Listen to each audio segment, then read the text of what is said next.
Hello knitters, Barbara Benson here. I'm an independent knitwear designer who also likes to make videos here on Watch Barbara Knit.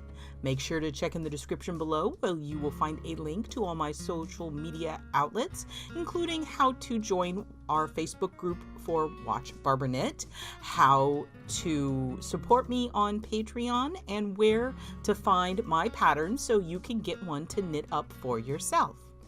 Today's video, you can see by the title, I am asking, what kind of knitter are you? And, you know, there's so many different ways that we all define ourselves and explain ourselves. And I thought it'd be fun to talk about some of the different, you know, when you draw those charts and there's like an axis that goes this way, an axis that goes this way, and you put like one thing on this side and one thing on this side, and there's like a spectrum in the middle. You know, I'm not saying that you're either or, okay? I'm not saying that you can't be somewhere in the middle. There are always shades that you come into, and some days you might feel one way and other days you might feel other ways. And I'm not talking about what kind of knitter are you in the whole, do you tension the yarn with your right hand or your left hand? Like the technical aspect of it, like physically. Are you a continental knitter? Are you a Eastern combined knitter? Do you knit, not what style is your knitting, but what inside? What drives you to knit? What do you enjoy knitting?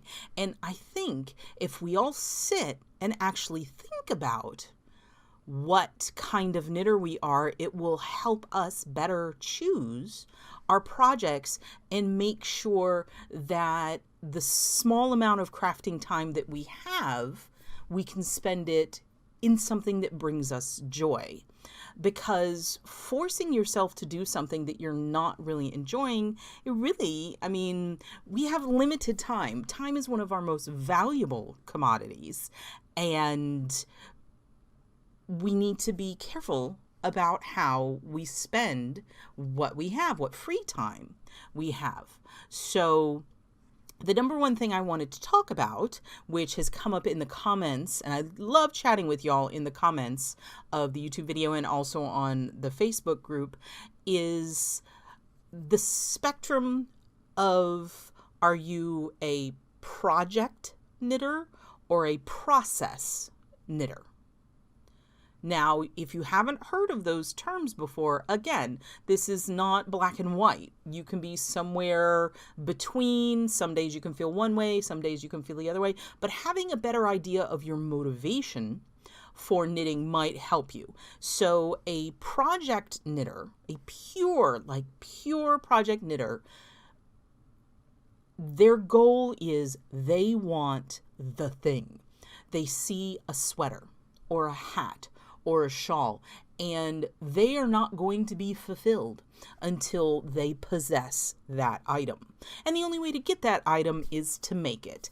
And at the extreme, they might not even particularly care for knitting, but they want that thing so bad that they're willing to deal with the knitting process to get to that end goal of having the garment, the accessory, the blanket, the floor poof, whatever it is, you just need to have it in your life because it brings you joy.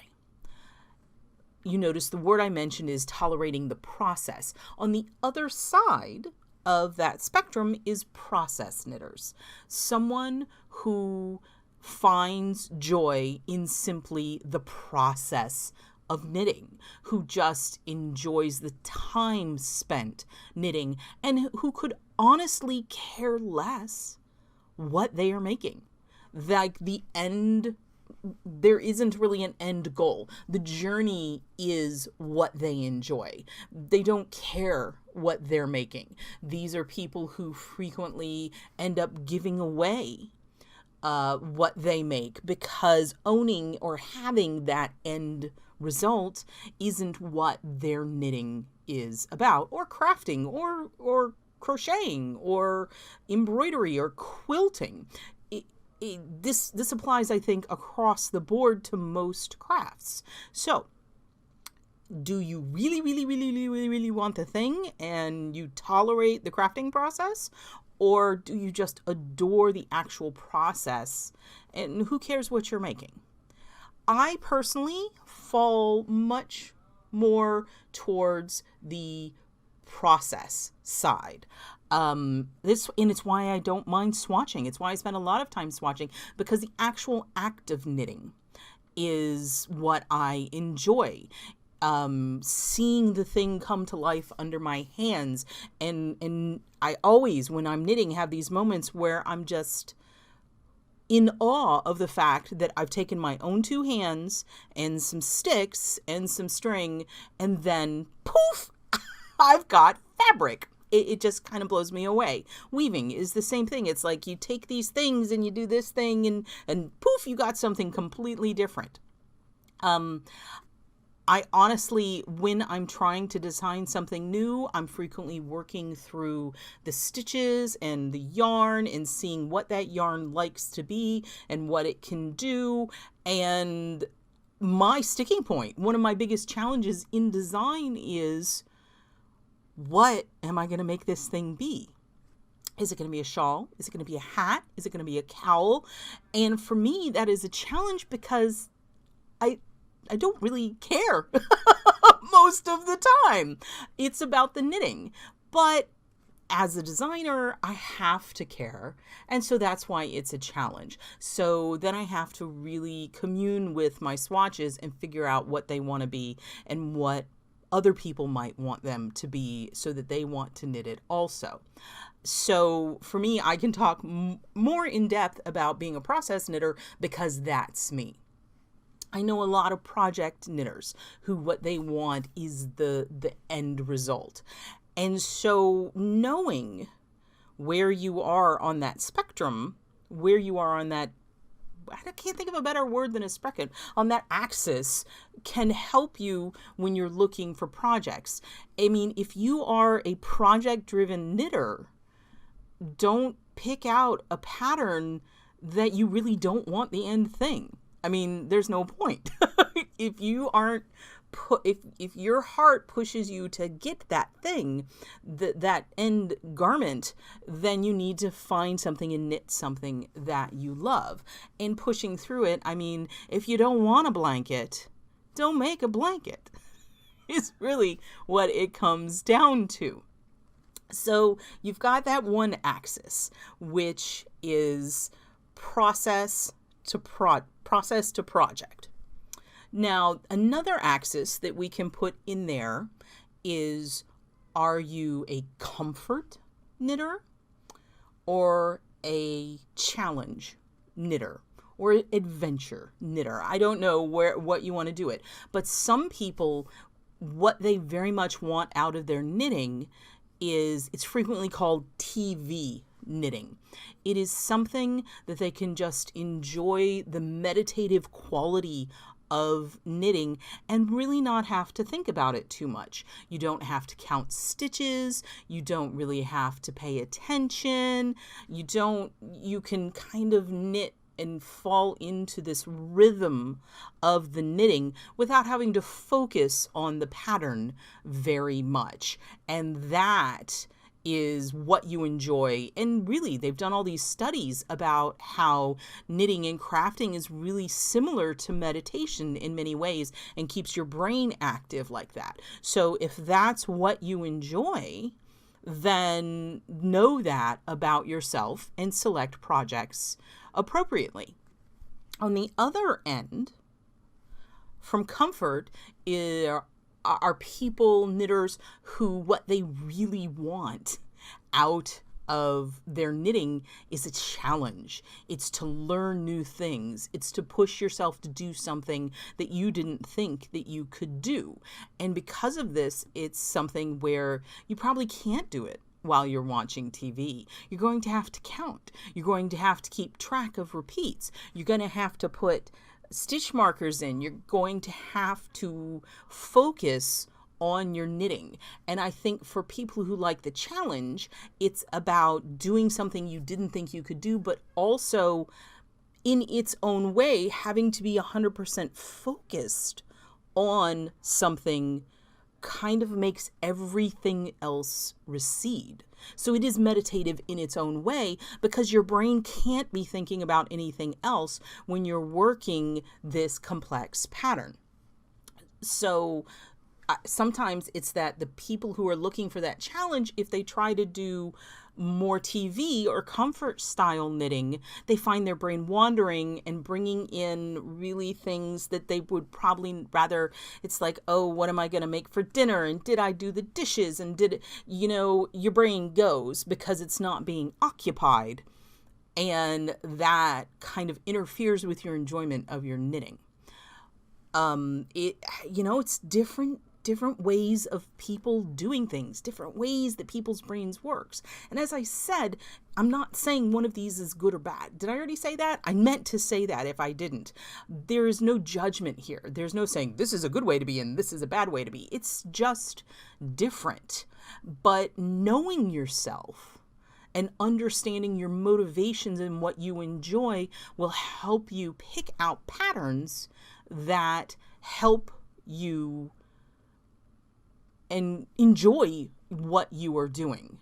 And then what you run into is when you get, if you are a project knitter and you really, really want that end product, but you're also a comfort knitter and the thing you want is really complicated, that is when you start button heads. That is when you start being like, I'm not enjoying this process because it's challenging me at a level that I would prefer. I have to think about this too much, but I really want this thing. So then you're like, or if you're a process knitter looking at something and being like, oh, that looks like a project that's going to take me a long time and I really want to do it, but it doesn't have the level of complexity that I need. So it's just a toss-up, and making that chart and figuring out where you are on that chart might be helpful and help you move towards selecting projects that are going to make you happy. And it's okay.